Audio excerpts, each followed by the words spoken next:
வணக்கம்.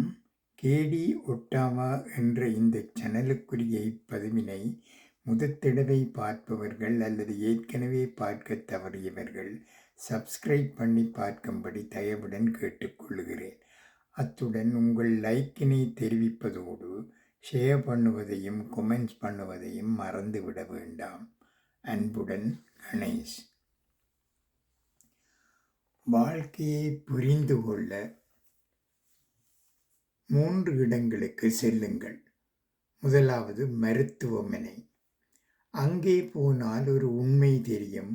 பணக்காரனும் ஒரு படுக்கையில், ஏழையும் ஒரு படுக்கையில்.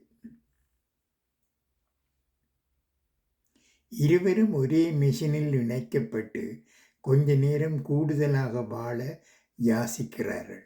அப்போது புரியும், கோடி ரூபாய் இருந்தாலும் ஆரோக்கியமில்லாமல் எதுவும் இல்லை என்று.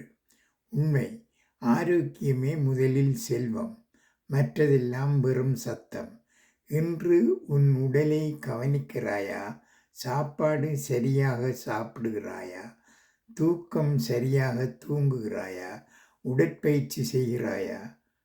உன் உடல் உன் கோயில், அதை காத்துக்கொள். 2வது சிறைச்சாலை. அங்கே போனால் ஒரு உண்மை தெரியும். ஒரே ஒரு தவறான முடிவு, ஒரே ஒரு தவறான நண்பன், ஒரே ஒரு கோப தருணம், இவை மட்டுமே ஒரு மனிதனின் வாழ்க்கை முழுவதையும் அளிக்கும். அப்போது புரியும், சுதந்திரம் என்பது எவ்வளவு பெரிய செல்வம் என்று. உண்மை, நீ இப்போது சுதந்திரமாக நடக்கிறாய், சிரிக்கிறாய், உன் கனவை நோக்கி போகிறாய். இதுவே உலகின் மிகப்பெரிய ஆடம்பரம். உன் நண்பர்கள் யார்? உன் கோபம் உன்னை எங்கே அழைத்து செல்கிறது? உன் முடிவுகள் உன் எதிர்காலத்தை காட்டுகிறதா, இல்லை தகர்க்கிறதா? இன்றைய தேர்வுகளை நாளைய வாழ்க்கை. 3வது இடுகாடு. அங்கே போனால் ஒரு உண்மை தெரியும். கல்லறையில் எழுதப்பட்டிருப்பது என்ன தெரியுமா? பெயர் மட்டும், பிறந்த தேதி மட்டும், இறந்த தேதி மட்டும்.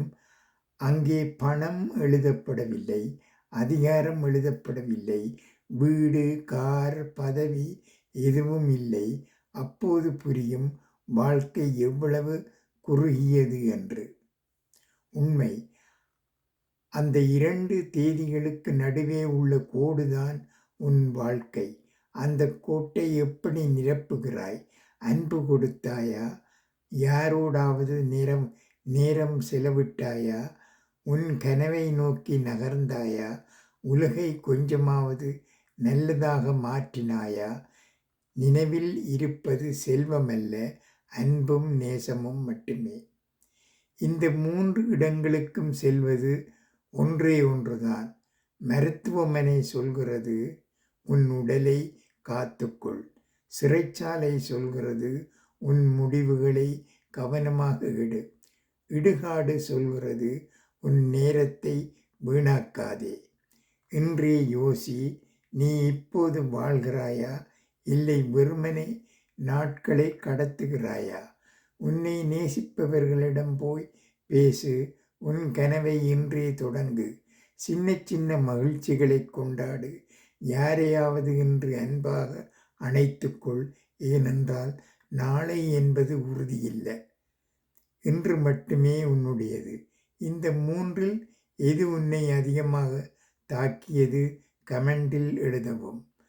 இந்த பதிவு உன் நெஞ்சை தொட்டிருந்தால் உன் அன்பானவர்களுக்கும் ஷேர் பண்ணுங்கள். அவர்களுக்கும் இது தேவைப்படலாம். நன்றி, வணக்கம்.